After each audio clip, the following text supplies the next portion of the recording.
ಮಣ್ಣಿಂದೆಲ್ಲ ಮಡ್ಕೆಲಿ ಹಾಕ್ಬಿಟ್ಟು ಬೇಯಿಸೋಕ್ಕೆ ಹೋಗಿದ್ದೀನಿ. ಅದು ಒಂದು ಆಗಿ ಇನ್ನೊಂದು ಆಗ್ಬಿಡ್ತಾವತ್ತು.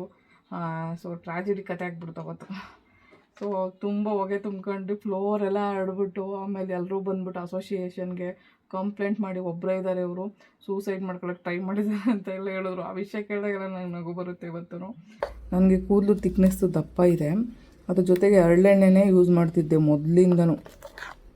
ಅಂದರೆ ನಾನು ಬುದ್ಧಿ ಕಂಡಾಗಿಂದ ನಮ್ಮ ಪೂರ್ವಿ ಏಜಿಂದನೂ ನಾನು ಬರೀ ಹರಳೆಣ್ಣೆ ಹಾಕಿರೋದೆ, ಕೊಬ್ಬರೆಣ್ಣೆ ನೋಡೇ ಇರಲಿಲ್ಲ ನಾವು. ಹೇಳ್ತೀನಿ, ಆನ್ಲೈನ್ ಕ್ಲಾಸಸ್ಸು ಕೂಡ ಮಾಡ್ತೀನಿ. ಅದ್ರ ಜೊತೆಗೆ ಮಣ್ಣಿನ ಜ್ಯುವೆಲರಿ ಸ್ಟಾಲ್ಸ್ ಎಲ್ಲ ಹಾಕ್ತೀನಿ. ಸೊ ಯಾರಿಗಾದ್ರೂ ಸ್ಟಾಲ್ ಕೊಡಬೇಕು ಅಂತ ಅನಿಸಿದ್ರೆ ದಯವಿಟ್ಟು ಕಾಂಟ್ಯಾಕ್ಟ್ ಮಾಡಿ ನನ್ನನ್ನು. ತುಂಬ ಅನುಕೂಲ ಆಗುತ್ತೆ ನನಗೆ ಸ್ಟಾಲ್ ಹಾಕೋದ್ರಿಂದ. ಯಾಕಂದರೆ ಎಲ್ಲ ಆನ್ಲೈನಲ್ಲೇ ಮಾಡೋದು ಕಷ್ಟ ಇವಾಗ. ಯಾಕಂದರೆ ಒಂದಷ್ಟು ರೆಡಿ ಮಾಡ್ಕೊಂಡ್ರೆ ನನಗೆ ಅನುಕೂಲ ಆಗುತ್ತೆ, ಯಾಕಂದರೆ ಸ್ವಲ್ಪ ದುಡ್ಡು ಬರುತ್ತೆ ಇದರಿಂದ. ಸೊ ಅದಕ್ಕೆ ಬೇಗ ಬೇಗ ರೆಡಿ ಮಾಡೋಣ ಅಂತ ಹೇಳ್ಬಿಟ್ಟು ಬಂದಿದ್ದೀನಿ. ಬೇಗ ಅಂತೇನು ಮಾಡೋಕ್ಕಾಗಲ್ಲ. ಸೊ ಹ್ಯಾಂಡ್ಮೇಡ್ ಆಗಿರೋದ್ರಿಂದ ತುಂಬ ಕಷ್ಟ ಇದೆ. ಆಲ್ರೆಡಿ ಇದೊಂದು ಪೇಂಟ್ ಮಾಡಿಟ್ಟು ಒಂದಷ್ಟು ಜನ ಮಹಿಳೆಯರು ನನ್ನನ್ನು ಮೇಲೆ ಹತ್ತಿಸ್ತಾಯಿದ್ರು, ಇಳಿಸ್ತಾಯಿದ್ರು, ವೀಲ್ಚೇರ್ ಸಮೇತ ಎಲ್ಲ ಮಾಡಿದ್ದಾರೆ. ಬಟ್ ಅವ್ರಿಗೆಲ್ಲ ತುಂಬ ಥ್ಯಾಂಕ್ಸ್ ಹೇಳ್ತೀನಿ. ಇವತ್ತು ನನ್ನ ವೀಡಿಯೋಸ್ ನೋಡ್ತಾ ಇರ್ತಾರೆ ಅವರು. ಎಷ್ಟು ಚೆನ್ನಾಗಿ ಮಾಡ್ತೀಯ ಮಣ್ಣಿನ ಜ್ಯುವೆಲರಿ ಅಂತ ಹೇಳಿ ಅಪ್ರಿಷಿಯೇಟ್ ಮಾಡ್ತಾರೆ. ನಾವು ನಿಮ್ಮ ಜೊತೆ ಬಂದು ಕಲೀಲಿಲ್ಲ, ಕಲಿತು ಮಾಡ್ತಾಯಿದ್ದೀಯಲ್ಲ ಗ್ರೇಟು. ಅದು ಈ ಪರಿಸ್ಥಿತಿಲಿ ನೀನು ಲೈಫ್ ಕಟ್ಕೊಳ್ಳೋದಕ್ಕೆ ಮಣ್ಣಿನ ಜ್ಯುವೆಲರಿ ತುಂಬ ಸಹಾಯ ಮಾಡಿದೆ. ಬಟ್ ಗ್ರೇಟ್ ನೀವು ಅಂತಾರೆ ಇವತ್ತು. ಎಷ್ಟು ಪರ್ಚೇಸ್ ಮಾಡಿದೆ, ಬರೀ 20 ರೂಪಾಯಿ kg. ಬಟ್ ಇದ್ರ ಟೇಸ್ಟ್ ಗೊತ್ತಿರೋರು ಮಾತ್ರ ತಗೊಳ್ಳೋದು. ನಾನು ಅಷ್ಟು ದೂರ ಹೋಗಿ ಯೋಚನೆ ಮಾಡಿ ಮತ್ತೆ ವಾಪಸ್ ಹೋಗಿ ತಗೊಂಡೆ. ಬಟ್ ಸಕ್ಕ ಟೇಸ್ಟ್ ಇತ್ತಿದ್ದು ಮಾವಿನ ಹಣ್ಣು. 1-2-3 ಚೆನ್ನಾಗಿ ಒತ್ತಿ ಮೆತ್ತಗಾಗ್ಬಿಟ್ಟಿತ್ತು. ನೆನ್ನೆ ಅದಕ್ಕೆ ಸಕ್ಕರೆ ಹಾಕ್ಬಿಟ್ಟು ಪೂರಿ ಕೊಟ್ಟೆ, ತಂದ್ಬಿಟ್ಟು ಹಣ್ಣೆಲ್ಲ ಓಪನ್ ಮಾಡಿ ಇಡ್ತಾಯಿದ್ದೀನಿ. ನಾನು ಆಲ್ಮೋಸ್ಟ್ ಮೊಸರು, ಮಜ್ಜಿಗೆ, ನಿಂಬೆಹಣ್ಣು ಎಲ್ಲ ಮಿಕ್ಸ್ ಮಾಡ್ತೀನಿ. ಇದಕ್ಕೆ ಚೆನ್ನಾಗಿರುತ್ತೆ. ಮತ್ತು ಏನು ಗೊತ್ತಾ, ಹೊಟ್ಟಿರೋರಿಗೆ ತಲೆಗೆ ನಿಂಬೆಹಣ್ಣು ಹಾಕೋದ್ರಿಂದ ಅನುಕೂಲ ಇದೆ. ಕಲ್ಲರ್ ತರಿಸ್ಕೋಬೇಕಿತ್ತು, ಬಟ್ ನಾನು ತರಿಸ್ಕೊಳ್ಳೋಕೆ ಆಗಲೇ ಇಲ್ಲ ನನಗೆ. ಸೊ ಈ ಗ್ಯಾಪಲ್ಲಿ ಈ ಮರಗುಳಿ ಬೇರೆ ನಾನು, ಹಾಗಾಗಿ ಸರಿ ಅದೇನೋ ಹೇಳ್ತಾರಲ್ಲ ಒಂದು ಗಾದೆ ಮಾತು, ಹಳೆಗಂಡನ ಪಾಲ್ಬೇಗತ್ತೆ ಅಂತ. ಹಾಗೆ ಇದೇ ಮೆಹಂದಿನ ಮತ್ತೆ ಯೂಸ್ ಮಾಡುವಂಥ ಒಂದು ಸ್ಟೇಜಿಗೆ ಬಂದೆ ನಾನು.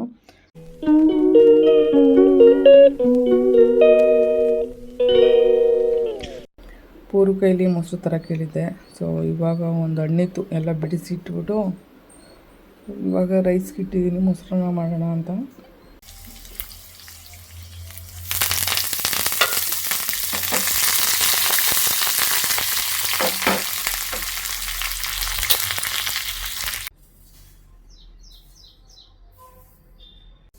ಆ್ಯಕ್ಚುಲಿ ನಿನ್ನೆ ಕೋಟಿಲಿಂಗೇಶ್ವರದಲ್ಲಿ ಒಂದು ತಾತ ಅಜ್ಜಿ ಮಾವಿನ ಹಣ್ಣು ಮಾರ್ತಾಯಿದ್ರು. ಸೊ ಸಣ್ಣ ಹಣ್ಣು, ಬಟ್ ಇದಕ್ಕೆ ಯಾವುದೇ ಒಂದು ಕೆಮಿಕಲ್ ಹಾಕಿ ಹಣ್ಣು ಮಾಡಿರಲಿಲ್ಲ ಅವರು. ಸೊ ನೋಡಿದ ತಕ್ಷಣ ತೊಗೋಬೇಕನ್ನಿಸ್ತು. ಒಂದು 2 kg ಅಷ್ಟು ಪರ್ಚೇಸ್ ಮಾಡಿದೆ, ಬರೀ 20 ರೂಪಾಯಿ kg.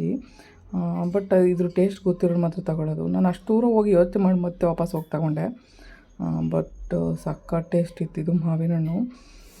1-2-3 ಚೆನ್ನಾಗಿ ಒತ್ತಿ ಮೆತ್ತಗಾಗ್ಬಿಟ್ಟಿತ್ತು. ನೆನ್ನೆ ಅದಕ್ಕೆ ಸಕ್ಕರೆ ಹಾಕ್ಬಿಟ್ಟು ಪೂರಿ ಕೊಟ್ಟೆ, ತಂದ್ಬಿಟ್ಟು ಹಣ್ಣೆಲ್ಲ ಓಪನ್ ಮಾಡಿ ತೆಗೆದು. ಬಟ್ ಹಣ್ಣು ಚೆನ್ನಾಗಿತ್ತು, ಬಟ್ ಒಂದಕ್ಕೊಂದು ಒತ್ತಿ ಆ ಥರ ಆಗಿಬಿಟ್ಟಿತ್ತು. ಅವರು ಒತ್ತಿಬಿಟ್ಟಿದೆ ಅಂತ ಹೇಳಿದ್ರು. ಪರವಾಗಿಲ್ಲ ಕೊಡಿ ಅಂತ ತಗೊಂಡು ಬಂದಿದ್ದೆ ನಾನು. ಪರವಾಗಿಲ್ಲಪ್ಪ, 1 kg 20 ರೂಪಾಯಿ ಕೊಡ್ಬೋದು. ಬಟ್ ಆ ತಾತಂಗೆ ಹೆಲ್ಪ್ ಆಗಲಿ ಅಂತ 2 kg ಉಳಿದಿದ್ದು ತಗೊಂಡು ಬಂದೆ ನಾನು.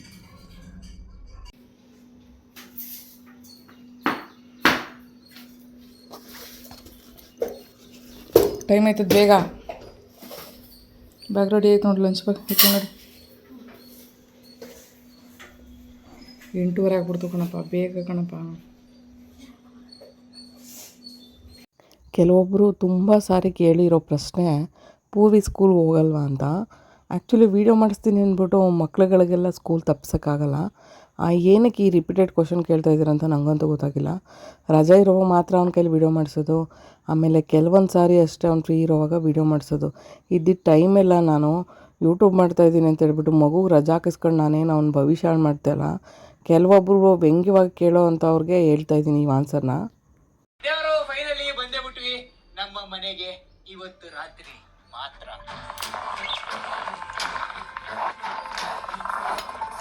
ಮನೆ ಒಳಗಡೆ ಹೋಗೋಣ.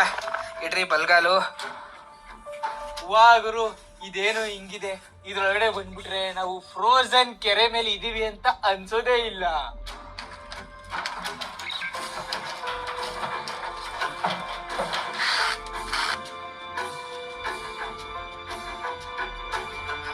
ದೇವರು ಇವರೆಲ್ಲ ಮೀನುಗಾರರು, ಇವ್ರನ್ನ ರಿಕ್ವೆಸ್ಟ್ ಮಾಡಿ ಇವ್ರ ಜೊತೆ ಒಂದು ರಾತ್ರಿ ಕಳಿಯಕ್ಕೆ ನಾನು ಒಪ್ಸಿದೀನಿ. ಓಕೆ ದೇವ್ರು, ಈಗ ಕೆರೆನ ತೂತ್ ಮಾಡ.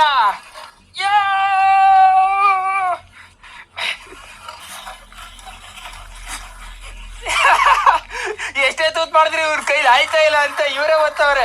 ಅಂಕಿ ಹಿಡಿದು ತೂತ್ ಮಾಡ್ಬೇಕು ಇದನ್ನ, ಇಲ್ಲಾಂದ್ರೆ ಒಳಗಡೆ ಹೋಗದೆ ಹಿಂಗೆ. ಆಯ್ತು, ಮುಗೀತು, ಮುಗೀತು. ವಾ ವಾ ವಾ ದೇವ್ರು, ನೋಡ್ರಿ ತೂತ್ ಮಾಡಿರೋ ಅಂತ ತೂತು ಇಲ್ಲೇ ಇದೆ. ಈಗ ನಮ್ ಕ್ಯಾನ್ಗೆ ತುಂಬ್ಕೊಳ್ಳೋಣ. ಫಸ್ಟ್ ಈ ನೀರ್ ಮೇಲೆ ಇರೋ ಅಂತ ಐಸ್ನೆಲ್ಲ ಸೈಡಿಗೆ ತೆಗೆದು ಬಿಡೋಣ. ನೋಡ್ರಿ ಫ್ರೆಶ್ ನೀರು ಕಾಣ್ತಾ ಇದೆ ಅಲ್ಲಿ, ಕ್ರಿಸ್ಟಲ್ ಕ್ಲಿಯರ್ ಗುರು. ಜಗತ್ತಲ್ಲಿ ಯಾವ್ಯಾವ ನೀರಿದೆ ಆ ಎಲ್ಲ ನೀರಿಗಿಂತ ಇದು ಶ್ರೇಷ್ಠ.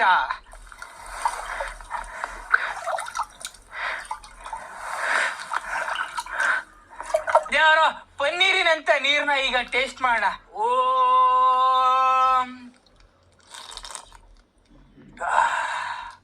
ಅಮೃತ. ಇಡೀ ರಾತ್ರಿ ಬೇಕು ಗುರು. ಮರ ಏನಾದ್ರೂ ಖಾಲಿ ಆಗೋದ್ರೆ ನಮ್ ಕತೆ ಮುಗೀತು.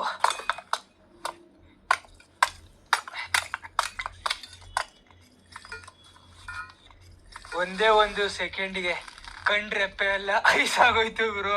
ಇಲ್ಲಿನ ಜನಗಳಂತೂ ಸಿಕ್ಕಾಪಟ್ಟೆ ಗ್ರೇಟು. ರಾತ್ರಿ ಎಲ್ಲ ಈ ಚಳಿಲಿ ಮೀನ್ನ ಹಿಡಿದು ದೂರದಲ್ಲಿರೋ ಅಂತ ಮಾರ್ಕೆಟ್ ಅಲ್ಲಿ ಮಾರ್ತಾರೆ. ನಾನು ಯೂಸ್ ಮಾಡೋದು ನೂಪುರ್ ಹೆನ್ನ ಅಂತ, ನೂಪುರ್ ಮೆಹಂದಿ.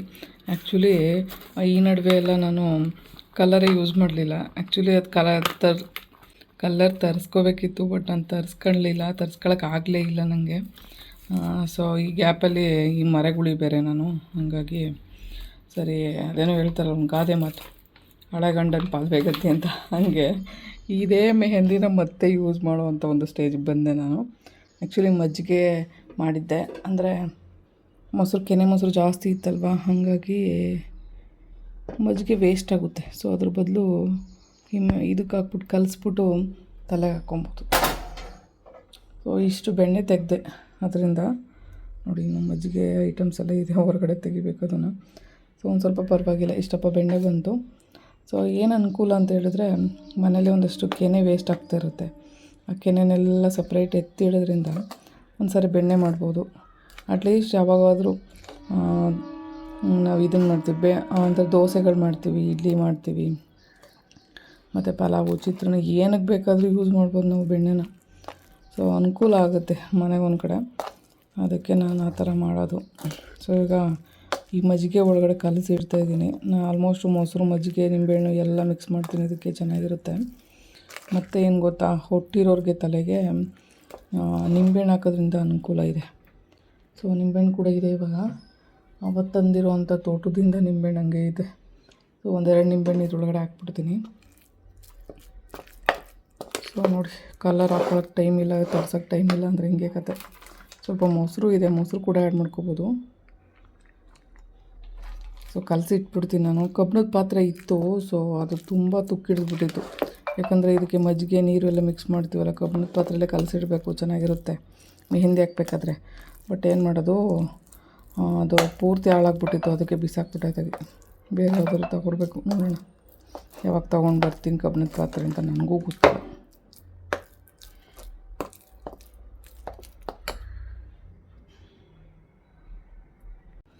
ನೋಡಿ, ನಿಂಬೆಹಣ್ಣು ತೊಗೊಂಡು ಹಾಕಬೇಕು. ನಿಂಬೆಹಣ್ಣು ಜಾಸ್ತಿ ಹಾಕಿದ್ರು ಒಳ್ಳೆಯದೇ. ಸೊ ನಿಜ ಹೊಟ್ಟಿರೋರ್ಗಂತೂ ತುಂಬ ಅನುಕೂಲ ಆಗುತ್ತೆ ನಿಂಬೆಹಣ್ಣು. ಸೊ ನಾನು ಬೀಜ ಏನು ತೆಗಿಲ್ಲ, ಹಂಗೆ ಎಲ್ಲ ಓಪನ್ ಹಾಕ್ಬಿಡೋದೆ. ಸೊ ಏನಾಗಲ್ಲ. ಸೊ ಜಾಸ್ತಿ ನಿಂಬೆಹಣ್ಣು ಹಾಕ್ಬೋದು. ಸೊ ಇಲ್ಲಿ ನೋಡಿ ಒಣಗೋದಂಗೆ ಆಗಿದೆ, ಬಟ್ ಇದರೊಳಗಡೆ ಇನ್ನೂ ಇದು ನಿಂಬೆಹಣ್ಣು ರಸ ಇದೆ. ಸೊ ವೇಸ್ಟ್ ಮಾಡೋದು ಬೇಡ ಅಂದ್ಬಿಟ್ಟು ಇದನ್ನು ಹಾಕ್ತಾಯಿದ್ದೀನಿ ನಾನು. ಸೊ ಮತ್ತೆ ಯಾಕೆ ವೇಸ್ಟ್ ಮಾಡೋದು, ಇಷ್ಟೊಂದು ನಿಂಬೆಹಣ್ಣಲ್ಲಿ ರಸ ಇದೆ, ಅದನ್ನೆಲ್ಲ ಯೂಸ್ ಮಾಡ್ಕೋಬೇಕು ನಾವು. ಸೊ ಇದಕ್ಕೆಲ್ಲ ದುಡ್ಡು ಕೊಟ್ಟೆ ತಂದಿರ್ತೀವಲ್ವ, ಅದು ಫ್ರಿಡ್ಜಲ್ಲಿ ಇಟ್ಬಿಟ್ಟು ಒಣಗೋಗ್ಬಿಟ್ಟಿದೆ, ಏನು ಮಾಡೋದು. ಮೆಹಂದಿನ ಈ ಥರ ಕಲಿಸ್ಬಿಟ್ಟು ತಕ್ಷಣಕ್ಕೆ ಹಾಕೋಬಾರ್ದು, ಇದಕ್ಕೆ ಟೈಮ್ ಕೊಡಬೇಕಾಗುತ್ತೆ ನಾವು. ಸೊ ಇವತ್ತು ಕಲಸಿ ನಾಳೆ ಕೂಡ ಹಾಕ್ಕೋಬೋದು, ಹಾಗೆ ಇಟ್ಟಿದ್ರು ಏನೂ ಪ್ರಾಬ್ಲಮ್ ಇಲ್ಲ. ಬಟ್ ಏನು ಅಂದರೆ ಇದು ಮೆಹಂದಿದು ಅದ್ರ ಪವರು ಬಿಟ್ಕೊಳ್ಳೋದಕ್ಕೆ ಬಿಡಬೇಕು ನಾವು, ಟೈಮ್ ಕೊಡಬೇಕು. ಇಲ್ಲ ಅಂದರೆ ಕಲರ್ ಬರೋಲ್ಲ ಕೂದಲು. ಅದು ಒಂದು. ಮತ್ತು ಏನು ಹೆಲ್ತ್ ಬೆನಿಫಿಟ್ ಇದೆ ಅಂತ ಹೇಳಿದ್ರೆ, ಮೆಹಂದಿ ಹಾಕೊಳ್ಳೋದ್ರಿಂದ ನಮ್ಮ ಕೂದಲನ್ನ ಒಂದು ವೈಟ್ ಏರ್ಸ್ ಇದ್ದರೆ ಒಂದು ಸ್ವಲ್ಪ ಬ್ರೌನ್ ಏರ್ಸ್ ಮಾಡುತ್ತೆ ಒಂದು. ಅದನ್ನು ಬಿಟ್ಟರೆ ಇದಕ್ಕೆ ನಿಂಬೆಹಣ್ಣು ಮೊಸರು ಹಾಕಿರೋದ್ರಿಂದ ತಲೆ ಹೊಟ್ಟು ಕಮ್ಮಿ ಆಗುತ್ತೆ. ನ್ಯಾಚುರಲ್ ಮೆಹಂದಿ ಹಾಕೋದ್ರಿಂದ ಆಲ್ಮೋಸ್ಟು ತಲೆ ಕೂದಲಿಗೆ ತುಂಬ ಒಳ್ಳೇದಿರೋ ಅಂಥದ್ದು. ಸೊ ಆವಾಗಿಂದನೂ ಆಗ್ತಾಯಿದ್ದೆ ನಾನು ಮೊದಲಿಂದನೂ. ನನಗೆ ಕೂದಲು ತಿಕ್ನೆಸ್ಸು ದಪ್ಪ ಇದೆ. ಅದ್ರ ಜೊತೆಗೆ ಹರಳೆಣ್ಣೆನೇ ಯೂಸ್ ಮಾಡ್ತಿದ್ದೆ ಮೊದಲಿಂದನೂ. ಅಂದರೆ ನಾನು ಬುದ್ಧಿ ಕಂಡಾಗಿಂದ ನಮ್ಮ ಪೂರ್ವಿ ಏಜಿಂದನೂ ನಾನು ಬರೀ ಹರಳೆಣ್ಣೆ ಹಾಕಿರೋದೆ. ಕೊಬ್ಬರೆಣ್ಣೆ ನೋಡೇ ಇರಲಿಲ್ಲ ನಾವು. ಈ ನಡುವೆ ಅಷ್ಟೇ ನಾನು ಕೊಬ್ಬರೆಣ್ಣೆ ಹಾಕ್ತಾಯಿರೋದು. ಅದರಲ್ಲೂ ಮದುವೆ ಆದಮೇಲೆ, ಅದಕ್ಕೆ ಮುಂಚೆ ಎಲ್ಲ ಬರೀ ಹರಳೆಣ್ಣೆನೇ ತುಂಬ್ಕೊತಾ ಇದ್ದಿದ್ದು ತಲೆ ತುಂಬ. ಸೊ ಅದು ಅಂಟಂದ್ರೆ ಅಂಟು. ಅದ್ರ ಜೊತೆಗೆ ಕೂದಲು ತುಂಬ ತಿಕ್ನೆಸ್ಸಾಗಿ ಬೆಳೆಯೋದಕ್ಕೆ ಒಂದು ಹೆಲ್ಪ್ ಮಾಡಿದ್ದು ಹರಳೆಣ್ಣೆ. ಆಮೇಲೆ ಅವಾಗೆಲ್ಲ ಬಿಸಿಲಲ್ಲಿ ಕೆಲಸ ಮಾಡ್ತಾಯಿದ್ವಲ್ಲ ನಾವು, ನಮ್ಮಮ್ಮ ಹೇಳ್ತಿದ್ರು ಹೀಟಾಗಿರುತ್ತೆ ಬಾಡಿಗೆ, ಯಾವಾಗಲೂ ಹರಳೆಣ್ಣೆ ಹಾಕಬೇಕು ತಲೆಗೆ ಅಂತ ಹೇಳಿ ಹೇಳಿ ಹೇಳಿ ಅಭ್ಯಾಸ ಮಾಡಿಬಿಟ್ಟು ಹರಳೆಣ್ಣೆನೇ ಹಾಕೊಳ್ತಿದ್ದಿದ್ದು ಅವಾಗ. ಸೊ ಇವಾಗ ಎಣ್ಣೆನೇ ಜಾಸ್ತಿ ಆಗ್ತಾಯಿಲ್ಲ, ಮೊದಲೆಲ್ಲ ಹಂಗಿರ್ತಿದ್ದಿದ್ದು. ಬಟ್ ಹರಳೆಣ್ಣೆ ಅಂತೂ ತುಂಬ ಒಳ್ಳೆಯದು. ಕೂದಲು ತಿಕ್ನೆಸ್ಸಿಗಾಗಿರ್ಬೋದು, ಹೆಲ್ತ್ಗಾಗಿರ್ಬೋದು, ಎಲ್ಲದಕ್ಕೂ ಒಳ್ಳೆಯದು.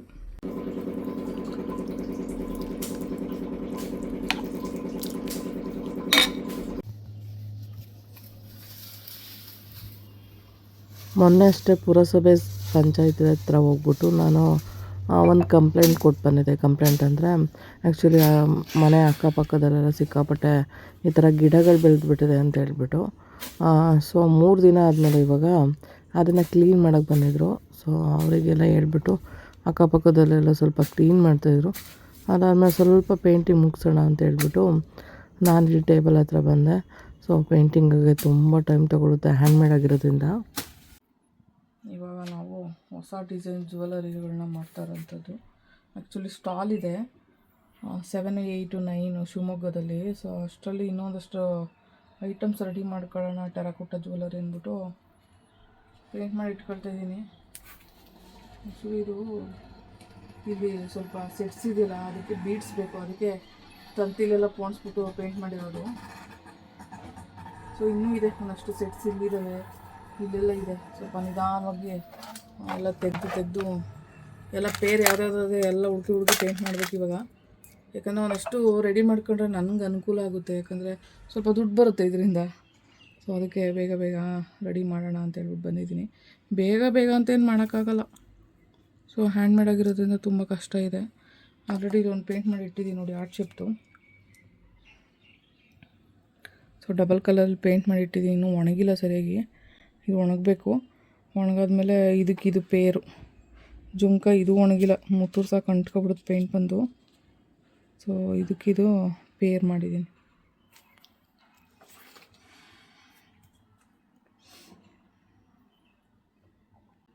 ಆ್ಯಕ್ಚುಲಿ ಇದನ್ನು ನಾನು 3 ವರ್ಷದ ಹಿಂದೆ ಡಿಪ್ರೆಷನ್ ಲೆವೆಲ್ ಇದೆ ಸಿಕ್ಕಾಪಟ್ಟೆ. ಯಾವ ಮಟ್ಟಕ್ಕೆ ಅಂದರೆ ಯಾವ ಮನುಷ್ಯನು ಮಾತಾಡ್ಸ್ತಿರಲಿಲ್ಲ, ಮಾತಿಗೆ ಎಗರಾಡೋದು, ಏನೋ ಒಂಥರ ಆವಾಗ ಲೈಫೇ ಹಂಗೆ ಆಗ್ಬಿಟ್ಟಿತ್ತು ನನಗೆ. ಡಿಪ್ರೆಷನ್ ಅಂದರೆ ಒಬ್ಬ ಮನುಷ್ಯ ಎಂಥ ಪರಿಸ್ಥಿತಿಲಿ ಇರ್ತಾನೆ ಅಂದರೆ ಅದನ್ನು ಹೇಳೋಕ್ಕೆ ಬರೋಲ್ಲ ಬಿಡಿ. ಸೊ ಅಂಥ ಒಂದು ಸಿಚುವೇಷನಲ್ಲಿ ನನಗೆ ಏನು ಮಾಡಬೇಕಂತ ನನಗೆ ಗೊತ್ತಾಗ್ತಿರ್ಲಿಲ್ಲ. ಸೊ ಯಾರೊಬ್ಬರು ವಾಟ್ಸಪ್ ಸ್ಟೇಟಸಲ್ಲಿ ಹಾಕೊಂಡಿದ್ರು ಟೆರಾಕೋಟಾ ಜ್ಯುವೆಲರಿ ಕಳಿಸ್ತಾರೆ ಅಂತ. ಹಂಗಂದ್ರೆ ಏನು ಅಂತಲೂ ಗೊತ್ತಿರಲಿಲ್ಲ. ಬಟ್ ನಾನು ಯೂಟ್ಯೂಬಲ್ಲಿ ನೋಡ್ತಾಯಿದ್ದೆ, ಮಣ್ಣಲ್ಲೆಲ್ಲ ಮಾಡ್ತಾರೆ, ಏರ್ ಡ್ರೈ ಕ್ಲೇಯಲ್ಲೆಲ್ಲ ಜ್ಯುವೆಲರಿ ಮಾಡ್ತಾರೆ ಅನ್ನೋದು ನಂಗೆ ಗೊತ್ತಿತ್ತು. ಅದಕ್ಕೆ ನಾನು ಮಣ್ಣಿಂದ ಹಿಂಗೆ ಮಾಡ್ತಾರಪ್ಪ, ನಾನು ಕಲಿಬೇಕಲ್ಲ ಅಂತ ಒಂದು ಆಸೆ ಹುಟ್ಕೊಳ್ತು. ಸೊ ಅದಾದಮೇಲೆ ನಾನು ಜಾಯ್ನ್ ಆಗಿ ಬಾಷ್ ಕಂಪ್ನಿ ಕಡೆಯಿಂದ ಫ್ರೀಯಾಗಿ ಹೇಳ್ಕೊಟ್ಟಿದ್ದು ನನಗೆ ಇದು ಕ್ಲಾಸು. ಸೊ ಹೋಗಿ ನಿಜ ಹೇಳಬೇಕು ಅಂದರೆ ಫಸ್ಟ್ ಫ್ಲೋರಲ್ಲಿತ್ತು ಜ್ಯುವೆಲರಿ ಕಲಿಯೋಕ್ಕೆ ಹೋಗ್ತಿದ್ವಲ್ಲ ಟ್ರೈನಿಂಗ್ ಸೆಂಟರು. ಬಟ್ ನಿಜ ಓಕೆ ಆಗ್ತಿರ್ಲಿಲ್ಲ ಬಿಡಿ. ಅದು ಲೈಫೇ ಒಂಥರ ಹಿಸ್ಟ್ರಿ ಅದು. ಆ್ಯಕ್ಚುಲಿ ಅಲ್ಲಿರೋ ಒಂದಷ್ಟು ಜನ ಮಹಿಳೆಯರು ನನ್ನನ್ನು ಮೇಲೆ ಹತ್ತಿಸ್ತಾಯಿದ್ರು, ಇಳಿಸ್ತಾಯಿದ್ರು, ವೀಲ್ಚೇರ್ ಸಮೇತ ಎಲ್ಲ ಮಾಡಿದ್ದಾರೆ. ಬಟ್ ಅವ್ರಿಗೆಲ್ಲ ತುಂಬ ಥ್ಯಾಂಕ್ಸ್ ಹೇಳ್ತೀನಿ. ಇವತ್ತು ನನ್ನ ವೀಡಿಯೋಸ್ ನೋಡ್ತಾ ಇರ್ತಾರೆ ಅವರು. ಎಷ್ಟು ಚೆನ್ನಾಗಿ ಮಾಡ್ತೀಯ ಮಣ್ಣಿನ ಜ್ಯುವೆಲರಿ ಅಂತ ಹೇಳಿ ಅಪ್ರಿಷಿಯೇಟ್ ಮಾಡ್ತಾರೆ. ನಾವು ನಿಮ್ಮ ಜೊತೆ ಬಂದು ಕಲಿತು ಮಾಡ್ತಾಯಿದೆಯಲ್ಲ ಗ್ರೇಟು. ಅದು ಈ ಪರಿಸ್ಥಿತಿಲಿ ನೀನು ಲೈಫ್ ಕಟ್ಕೊಳ್ಳೋದಕ್ಕೆ ಮಣ್ಣಿನ ಜ್ಯುವೆಲರಿ ತುಂಬ ಸಹಾಯ ಮಾಡಿದೆ. ಬಟ್ ಗ್ರೇಟ್ ನೀವು ಅಂತಾರೆ ಇವತ್ತು. ಒಂದಷ್ಟು ಜನ ಮಹಿಳೆಯರು ನನ್ನನ್ನು ಮೇಲೆ ಹತ್ತಿಸ್ತಾಯಿದ್ರು, ಇಳಿಸ್ತಾಯಿದ್ರು, ವೀಲ್ಚೇರ್ ಸಮೇತ ಎಲ್ಲ ಮಾಡಿದ್ದಾರೆ. ಬಟ್ ಅವ್ರಿಗೆಲ್ಲ ತುಂಬ ಥ್ಯಾಂಕ್ಸ್ ಹೇಳ್ತೀನಿ. ಇವತ್ತು ನನ್ನ ವೀಡಿಯೋಸ್ ನೋಡ್ತಾ ಇರ್ತಾರೆ ಅವರು. ಎಷ್ಟು ಚೆನ್ನಾಗಿ ಮಾಡ್ತೀಯ ಮಣ್ಣಿನ ಜ್ಯುವೆಲರಿ ಅಂತ ಹೇಳಿ ಅಪ್ರಿಷಿಯೇಟ್ ಮಾಡ್ತಾರೆ. ನಾವು ನಿಮ್ಮ ಜೊತೆ ಬಂದು ಕಲಿತು ಮಾಡ್ತಾಯಿದೆಯಲ್ಲ ಗ್ರೇಟು. ಅದು ಈ ಪರಿಸ್ಥಿತಿಲಿ ನೀನು ಲೈಫ್ ಕಟ್ಕೊಳ್ಳೋದಕ್ಕೆ ಮಣ್ಣಿನ ಜ್ಯುವೆಲರಿ ತುಂಬ ಸಹಾಯ ಮಾಡಿದೆ. ಬಟ್ ಗ್ರೇಟ್ ನೀವು ಅಂತಾರೆ ಇವತ್ತು. ಬಟ್ ಎಲ್ರಿಗೂ ತುಂಬ ಥ್ಯಾಂಕ್ಸ್ ಹೇಳ್ತೀನಿ. ಆವತ್ತು ನೀವು ಇಂಟ್ರೆಸ್ಟ್ ತೋರಿಸಿದ್ದಕ್ಕೆ, ನೀವು ಒಂದು ಸಹಾಯ ಮಾಡಿದ್ದಕ್ಕೆ ನಾನು ಕಲಿಯೋಕ್ಕಾಯಿತು. ಸೊ ಅಷ್ಟು ಇಂಟ್ರೆಸ್ಟ್ ನನಗೂ ಇತ್ತು. ಸೊ ಹಂಗಾಗಿ ಇದು ಕಲ್ತ್ಬಿಟ್ಟೆ. ಬಟ್ ಕಲ್ತಾದ್ಮೇಲೆ ಇವತ್ತು ಲೈಫ್ನ ನಡೆಸ್ತಾ ಇರೋದು ಈ ಮಣ್ಣಿನ ಜ್ಯುವೆಲರಿ. ನಿಜ ಮಣ್ಣಿನ ಜ್ಯುವೆಲರಿನೂ ಸೇಲ್ ಮಾಡಿ ನಾನು ಬದುಕ್ತೀನಿ ಅಂತ ನನಗೇ ಗೊತ್ತಿರಲಿಲ್ಲ ಕಲಿಯೋವಾಗ. ಕಲ್ತಾದ್ಮೇಲೆ ತುಂಬ ಹಿಸ್ಟ್ರಿಗಳಿದ್ದಾವೆ. ಸೊ ಅಪಾರ್ಟ್ಮೆಂಟಲ್ಲಿ ಒಂದು ಸಾರಿ ಹೊಗೆ ಹಾಕಿದ್ದೆ, ಅದು ಹೋಗಿ ಇನ್ನೇನೋ ಪ್ರಾಬ್ಲಮ್ ಆಗಿ ಆಮೇಲೆ ಮನೇಲಿ ಯಾರೂ ಇಲ್ಲದೆ ಇರೋ ದಿನ ನಾನು ಅದನ್ನು ಬೇಯ್ಸೋಕ್ಕೆ ಹೋಗ್ಬಿಟ್ಟಿದ್ದೀನಿ. ಮಣ್ಣಿಂದೆಲ್ಲ ಮಡ್ಕೆಲಿ ಹಾಕ್ಬಿಟ್ಟು ಬೇಯ್ಸೋಕ್ಕೆ ಹೋಗಿದ್ದೀನಿ. ಅದು ಒಂದು ಆಗಿ ಇನ್ನೊಂದು ಆಗ್ಬಿಡ್ತಾವತ್ತು. ಸೊ ಟ್ರಾಜಿಡಿ ಕತೆ ಆಗ್ಬಿಡ್ತಾವತ್ತು. ಸೊ ತುಂಬ ಹೊಗೆ ತುಂಬ್ಕೊಂಡು ಫ್ಲೋರೆಲ್ಲ ಹರಡ್ಬಿಟ್ಟು ಆಮೇಲೆ ಎಲ್ಲರೂ ಬಂದ್ಬಿಟ್ಟು ಅಸೋಸಿಯೇಷನ್ಗೆ ಕಂಪ್ಲೇಂಟ್ ಮಾಡಿ ಒಬ್ಬರೇ ಇದ್ದಾರೆ ಇವರು ಸೂಸೈಡ್ ಮಾಡ್ಕೊಳಕ್ಕೆ ಟ್ರೈ ಮಾಡಿದ್ದಾರೆ ಅಂತ ಎಲ್ಲ ಹೇಳಿದ್ರು. ಆ ವಿಷಯ ಕೇಳಿದಾಗೆಲ್ಲ ನಂಗೆ ನಗು ಬರುತ್ತೆ ಇವತ್ತು. ನಾನು 2 ತಿಂಗಳು ನಮ್ಮ ಮನೇಲಿ ಬೈದಿದ್ದಕ್ಕೆ ನಾನು ಮಣ್ಣಿನ ಜ್ಯುವೆಲರಿನೇ ಮಾಡೋದು ಬೇಡ, ಇನ್ಮೇಲೆ ಬೇಡ, ಮಾಡೋದೇ ಬೇಡ ಅಂತ ಹೇಳ್ಬಿಟ್ಟು ಬಿಟ್ಬಿಟ್ಟಿದ್ದೆ. ಆಮೇಲೆ ಮತ್ತೆ 2 ತಿಂಗಳಾದ್ಮೇಲೆ ನನಗನ್ನಿಸ್ತು, ಅಲ್ಲ ನಾನು ಮೈಂಡು ಚೇಂಜ್ ಮಾಡ್ಕೊಳ್ಳೋದಕ್ಕೆ ಎಷ್ಟು ನೆಮ್ಮದಿಯಾಗಿದ್ದೆ ಅಲ್ವಾ ಈ ಮಣ್ಣಿನ ಜ್ಯುವೆಲರಿ ಕಲ್ತಾದ್ಮೇಲೆ. ಡಿಪ್ರೆಷನಿಂದ ಹೊರಗಡೆ ಬಂದೆ. ಇದನ್ನು ಮಾಡ್ತಾ ಮಾಡ್ತಾ ನನ್ನ ಲೈಫ್ ಹಿಂಗಿದೆ ಅನ್ನೋದೇ ಮರ್ತೋಗಿದ್ದೀನಿ. ಅಂಥದ್ರಲ್ಲಿ ಇವ್ರು ಯಾರೋ ಬೈದಿದ್ದು ನಾನು ಯಾಕೆ ಬಿಡಬೇಕು ಅಂತ ಹೇಳ್ಬಿಟ್ಟು ಮತ್ತೆ ನಾನು ಜ್ಯುವೆಲರಿ ಸ್ಟಾರ್ಟ್ ಮಾಡಿದೆ. ಅವ್ರು ಗೊತ್ತಿಲ್ದಂಗೆ ನಾನು ಜ್ಯುವೆಲರಿ ಮಾಡೋದು ಮನೇಲಿ. ಬಟ್ ಬೇಕಿಂಗ್ ಆಗ್ತಾ ಇರಲಿಲ್ಲ, ಹೊರಗಡೆ ಹೋಗಿ ಹಾಕೊಳ್ಳೋಣ ಅಂತ ಹೇಳ್ಬಿಟ್ಟು. ಬಟ್ ಅದನ್ನೆಲ್ಲ ನಾನೇ ಕಲ್ತ್ಕೊಂಡಿದ್ದು, ಬೇಕಿಂಗ್ ಹಾಕೋದೆಲ್ಲ ಹೇಳ್ಕೊಟ್ಟಿರಲಿಲ್ಲ ಅವರು. ಸೊ ನಾನೇ ಎಲ್ಲ ಟ್ರಯಲ್ ನೋಡಿ ಕಲ್ತ್ಕೊಂಡು ಇವತ್ತು ಒಂದು ಕ್ಲಾಸ್ ನಡೆಸೋ ಅಂತ ಹಂತಕ್ಕೆ ಬಂದಿದ್ದೀನಿ. ಸೊ ನಾನು ಜ್ಯುವೆಲರಿ ಕ್ಲಾಸ್, ಆನ್ಲೈನ್ ಕ್ಲಾಸಸ್ ಎಲ್ಲ ಮಾಡ್ತೀನಿ. ದಯವಿಟ್ಟು ಯಾರಾದ್ರು ಕಾಂಟ್ಯಾಕ್ಟ್ ಮಾಡಿ ಕಲಿಬೇಕು ಅಂತ ಇಂಟ್ರೆಸ್ಟ್ ಇರೋರು, ಮಕ್ಳಿಗಂತೂ ತುಂಬ ಅನುಕೂಲ ಆಗೋವಂಥ ಒಂದು ಕಲೆ ಅಂತ ಹೇಳ್ಬೋದು ಇದೆಲ್ಲ. ಸೊ ಹ್ಯಾಂಡ್ಮೇಡ್ ಕಲೆ ಆಗಿನ ಕಾಲದಿಂದನೂ ಬಂದಿದೆ. ಆ ಕೈಯಿಂದ ಮಾಡೋ ಕಲೆಗೆ ಅದ್ರದ್ದೇ ಆದ ಬೆಲೆ ಇರುತ್ತೆ. ಸೊ ಅದಕ್ಕೋಸ್ಕರ ಮಕ್ಕಳು ಕಲಿಬೋದು, ದೊಡ್ಡವರು ಕಲಿಬೋದು. ಮನೇಲಿ ಟೈಮ್ ಪಾಸ್ ಆಗ್ತಿಲ್ಲ ಅಂತ ಎಷ್ಟೋ ಜನ ಏನು ಮಾಡೋದು ಅಂತ ಗೊತ್ತಿರಲ್ಲ ಅವ್ರಿಗೆ. ಸೊ ಅವ್ರುಗಳೆಲ್ಲ ಕಲ್ತ್ಕೊಂಡ್ರೆ ಒಂದು ಕಡೆ ಅನುಕೂಲ ಆಗುತ್ತೆ. ಸೊ ನಾನು ಮಣ್ಣಿನ ಜ್ಯುವೆಲರಿ ಎಲ್ಲ ಕಲಿಸ್ಕೊಡೋ ಕ್ಲಾಸ್ದು ಒಂದು ಪೋಸ್ಟರ್ ಕೂಡ ನಾನು ಸೈಡಲ್ಲಿ ಹಾಕ್ತೀನಿ, ನೋಡ್ಬೋದು. ಕಾಂಟ್ಯಾಕ್ಟ್ ನಂಬರು ಮತ್ತು ಏನು ಕತೆ ಅದ್ರ ಬಗ್ಗೆ ಎಲ್ಲ ನಾನು ಮೆನ್ಷನ್ ಮಾಡಿರ್ತೀನಿ. ಯಾರಾದರೂ ವಾಟ್ಸಪ್ ಮಾಡಿದ್ರೆ ನಾನು ಅವ್ರಿಗೆ ಡೀಟೇಲ್ಸ್ ಎಲ್ಲ ಹೇಳ್ತೀನಿ. ಸೊ ಪೋಸ್ಟರ್ ನೋಡಿಬಿಟ್ಟು ನನ್ನ ಕಾಂಟ್ಯಾಕ್ಟ್ ಮಾಡಿ. ನಂಬರ್ ಕೂಡ ಅದ್ರಲ್ಲಿ ಮೆನ್ಷನ್ ಆಗಿದೆ. ಸೊ ಈ ಮಣ್ಣಿನ ಜ್ಯುವೆಲರಿ ಎಲ್ಲ ಬಿಟ್ಟು ನಾನು ಫಸ್ಟೆಲ್ಲ ಈ ಮಿಷಿನಲ್ಲಿ ಬಟ್ಟೆ ಹೊಲಿತಾ ಇದ್ದೆ. ಕಾಲು ಚೆನ್ನಾಗಿತ್ತು ಅವಾಗ. ಅಂಥ ಟೈಮಲ್ಲಿ ಬಟ್ಟೆ ಹೊಲಿಬೇಕಾದ್ರೆ ಒಂದು 4 ವರ್ಷ ಬೆಡ್ ರಿಡನ್ ಆಗ್ಬಿಟ್ನಲ್ವ, ಮಿಷಿನ್ ಏನಕ್ಕೂ ಬರಲ್ಲ ಅಂತ ಹೇಳಿ ಬಿಟ್ಬಿಟ್ಟಿದ್ದೆ. ಸೊ ಅದಾದಮೇಲೆ ಇವಾಗ ಮೋಟ್ರ್ ಫಿಕ್ಸ್ ಮಾಡ್ಕೊಂಡಿದ್ದೀನಿ. ಅಲ್ಲಿದೆ ಮೋಟ್ರ್ ನೋಡಿ, ರೆಡ್ ಕಲರ್. ಇದು ಮೋಟ್ರು ಕರೆಂಟಲ್ಲಿ ಓಡೋ ಥರ ಫಿಕ್ಸ್ ಮಾಡ್ಕೊಂಡೆ. ಮತ್ತು ಲೆಗ್ ಹತ್ರ ಇತ್ತಲ್ಲ, ಇದನ್ನೆಲ್ಲ ತೆಗೆದುಬಿಟ್ಟೆ ನಾನು. ಕಾಲು ತುಳಿಯೋಂಗಿತ್ತಲ್ಲ ಕೆಳಗಡೆ,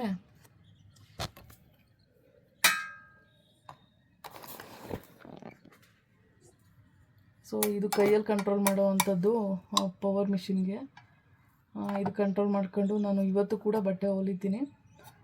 ಸೊ ಇಲ್ಲಿ ಕಾಲ ಹತ್ರ ಇದ್ದಿದ್ದೆಲ್ಲ ಒಂದು ಪೆಡಲು ಎಲ್ಲ ತೆಗೆದುಬಿಟ್ಟೆ, ನಾನೇ ತೆಗೆಸ್ಬಿಟ್ಟು ಆರಾಮಾಗಿ ಕೂತ್ಕೊಂಡು ಬಟ್ಟೆ ಹೊಲಿಯೋ ಥರ ರೆಡಿ ಇದೆ ಇದು. ಸೊ ಬಟ್ ಇವಾಗೇನು ನಾನು ಹೊಲಿತಾ ಇಲ್ಲ ಅಷ್ಟೇ. ಬ್ಲೌಸಸ್ ಎಲ್ಲ ಇದ್ದಾವೆ. ಮೊನ್ನೆ ಒಂದು ಬ್ಲೌಸ್ ಹೊಲ್ಕೊಂಡಿದ್ದೆ ನಾನು, ಪ್ರಜಾವಾಣಿ ಸಾಧಕಿಯರು ಅಂತ ಹೇಳ್ಬಿಟ್ಟು ಒಂದು ಪ್ರೋಗ್ರಾಮ್ ಆಯ್ತಲ್ಲ, ಅದಕ್ಕೆ ನಾನೇ ಬ್ಲೌಸ್ ಹೊಲ್ಕೊಂಡು ಹೋಗಿದ್ದು. ತುಂಬ ಚೆನ್ನಾಗಿ ಬಂದಿತ್ತು ಬ್ಲೌಸು. ಸೊ ಇವಾಗ ನಾವು ಹೊಲಿತಾ ಇಲ್ಲ ಅಷ್ಟೇ ಸದ್ಯಕ್ಕೆ. ಬಟ್ ಹೊಲಿಯೋಂಥ ಒಂದು ಇದಿದೆ, ಎಲ್ಲ ರೆಡಿ ಇದೆ ಮಿಷಿನು. ಬಟ್ ನಾನು ಇವಾಗ ಹೊಲಿತಾ ಇಲ್ಲ ಅಷ್ಟೇ. ಬಟ್ ಹೊಲಿಬೇಕು. ಮತ್ತು ಇನ್ನೂ ಮುಂದೆ ಎಲ್ಲ ಪ್ಲಾನಿಂಗ್ಸ್ ಇದೆ.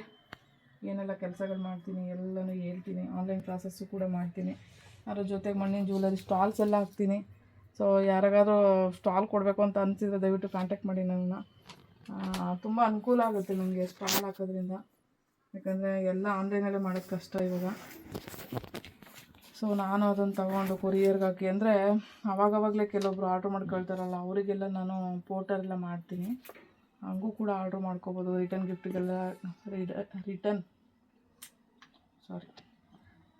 ಅಯ್ಯೋ ಒಂದೊಂದು ಸಾರಿ ನಾಲ್ಗಿನ ಒಳ್ಳಲ್ಲ, ತಪ್ಪಾಗಿ ಹೇಳ್ಬಿಡ್ತೀನಿ, ಏನು ಮಾಡೋದು. ಸೊ ಅದಕ್ಕೆ ರಿಟರ್ನ್ ಗಿಫ್ಟ್ಗಳಿಗೆಲ್ಲ ಈ ಟೆರಕೋಟ ಜ್ಯುವೆಲರಿನೆಲ್ಲ ಕೊಡ್ಬೋದು. ಹ್ಯಾಂಡ್ಮೇಡ್ ಅಂದರೆ ತುಂಬ ಇಷ್ಟಪಟ್ಟು ತಗೊಳ್ಳೋವಂಥವ್ರು ಇವಾಗಲೂ ಇದ್ದಾರೆ. ಸೊ ನಿಧಾನವಾಗಿ ಹಿಂಗೆಲ್ಲ ಒಂದೊಂದೇ ಪೇಂಟ್ ಮಾಡಬೇಕು. ಬಟ್ ಹೆಂಗೆ ಬೇಕೋ ಹಂಗೆ ಪೇಂಟ್ ಮಾಡೋಕ್ಕಾಗಲ್ಲ, ಯಾಕಂದರೆ ಇದು ಮತ್ತು ಹಾಳಾಗ್ಬಿಡುತ್ತೆ ಬೀಡ್ಸ್ಗಳೆಲ್ಲ. ಸೊ ಇವಾಗ ಇಷ್ಟು ಪೇಂಟ್ ಆಗಿದೆ, ಒಣಗಬೇಕು. ಲೇಯರ್ ಬೈ ಲೇಯರ್ ಒಣಗಾದ್ಮೇಲೆ ನಾವು ಪೇಂಟ್ ಮಾಡಬೇಕು, ಇಲ್ಲಾಂದರೆ ಪೂರ್ತಿ ಬೀಡ್ಸ್ ಎಲ್ಲ ಹಾಳಾಗ್ಬಿಡುತ್ತೆ. ಸೊ ನೋಡಿ ಎಷ್ಟು ಚೆನ್ನಾಗಿ ಬಂದಿದೆ ಪೇಂಟ್ ಇವಾಗ. ಆ ಪೇಂಟ್ ಆ ಥರ ಇದೆ ನೋಡಿ. ಈ ಪೇಂಟ್ ಹಿಂಗಿದೆ. ಇದು ಇನ್ನೂ ಕಂಪ್ಲೀಟ್ ಆಗಿಲ್ಲ, ಒಣಗಬೇಕು. ನೋಡಿ ಕೈಗೆ ಕಚ್ಕೊಳ್ತಾ ಇದೆ ಇದು. ನೋಡಿ ಎಷ್ಟು ಚೆನ್ನಾಗಿ ಪೇಂಟಿಂಗ್ ಬಂದಿದೆ. ಸೊ ಕಲರ್ ಮಿಕ್ಸಿಂಗ್ ಮಾಡಿಬಿಟ್ಟು ಇದು 2 ಪೇಂಟಿಂಗ್ನ ಕಂಪ್ಲೀಟ್ ಆದಮೇಲೆ ಈ ಸರಗಳಿಗೆ ಪೋಣಿಸ್ಬೇಕು ನಾವು. ಪೋಣಿಸಿ ಕಂಪ್ಲೀಟ್ ಒಂದು ಸರಗಳು ಮಾಡಬೇಕು. ಬೀಡ್ಸ್ಗಳು ಪೇಂಟ್ ಮಾಡೋದು ತುಂಬ ಟೈಮ್ ಹಿಡಿಯುತ್ತೆ. ಹಾಗಾಗಿ ನಿಧಾನ ಆದರೂ ಪರವಾಗಿಲ್ಲ ಅಂತ ಮಾಡೋದು. ಶಕೆ ಆಗ್ತಾ ಬಿಟ್ಟಿದ್ದಲ್ಲಪ್ಪ ಇಲ್ಲಿ. ಪೂರ್ವಿದು ಇನ್ಕಮ್ ಆ್ಯಂಡ್ ಕ್ಯಾಸ್ಟ್ ಸರ್ಟಿಫಿಕೇಟ್ ಮಾಡಿಸ್ಬೇಕು ಅಂತ ಹೇಳ್ಬಿಟ್ಟು BBMPಗೆ ಬಂದರೆ ಅವರು ಲಾಯರ್ ಹತ್ರ ಅಫಿಡವಿಟ್ ಮಾಡಿಸ್ಬೇಕು ಅಂತ ಹೇಳಿದರು. ಸದ್ಯ ನಾನು ಅದ್ರ ಪಕ್ಕದಲ್ಲೇ ಯಾರೋ ಒಬ್ರು ಇದ್ದರು.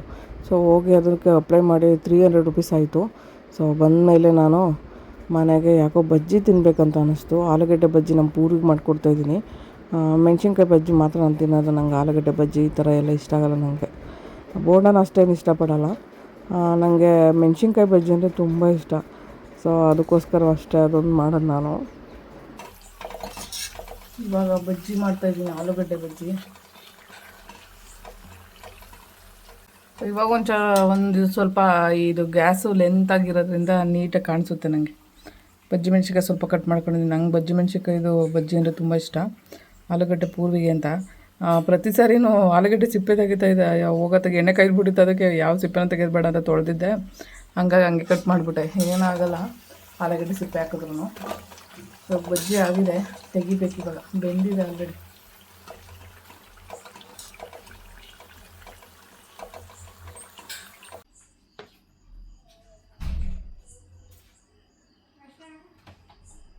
ಇವತ್ತಿನ ಊಟಕ್ಕೆ ಮಶ್ರೂಮ್ದು ಸಾಂಬಾರಿತ್ತು, ಅದಕ್ಕೆ ಅಂತ ಹೇಳ್ಬಿಟ್ಟು ಮುದ್ದೆ ಮಾಡ್ಕೊಂಡೆ ಪೂರ್ವಿ ನಾನು.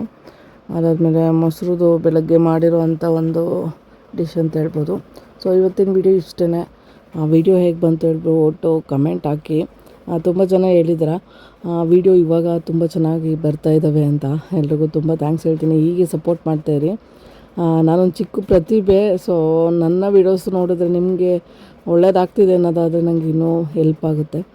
Thank you so much. ಯಾರೆಲ್ಲ ಸಪೋರ್ಟ್ ಮಾಡ್ತಿದ್ದೀರಾ ಅವರಿಗೆ ಇನ್ನು ಮುಂದೆ ಇದೇ ಥರ ಇನ್ನೂ ಒಂದಷ್ಟು ಸಪೋರ್ಟ್ ಸಿಕ್ಕಿದ್ರೆ ಇನ್ನೂ ಅಷ್ಟು ಕೆಲಸಗಳನ್ನ ಮಾಡೋದಕ್ಕೆ ಮೋಟಿವೇಟ್ ಆಗ್ತೀನಿ ನಾನು ಕೂಡ. ಥ್ಯಾಂಕ್ ಯು, ಎಲ್ರಿಗೂ ಥ್ಯಾಂಕ್ಸ್ ಹೇಳ್ತೀನಿ ನಾನು. ಯಾರೆಲ್ಲ ಸಪೋರ್ಟ್ ಮಾಡ್ತಾಯಿದ್ದೀರಾ, ವೀಡಿಯೋಸ್ ನೋಡ್ತಾಯಿದ್ದೀರಾ, ಮತ್ತು ಆ್ಯಡ್ಸ್ನ ಸ್ಕಿಪ್ ಮಾಡದೆ ಕೆಲವೊಬ್ರು ನೋಡ್ತಾಯಿದ್ದೀರಾ, ಎಲ್ರಿಗೂ ತುಂಬ ಥ್ಯಾಂಕ್ಸ್ ಹೇಳ್ತೀನಿ ನಾನು. Thank you.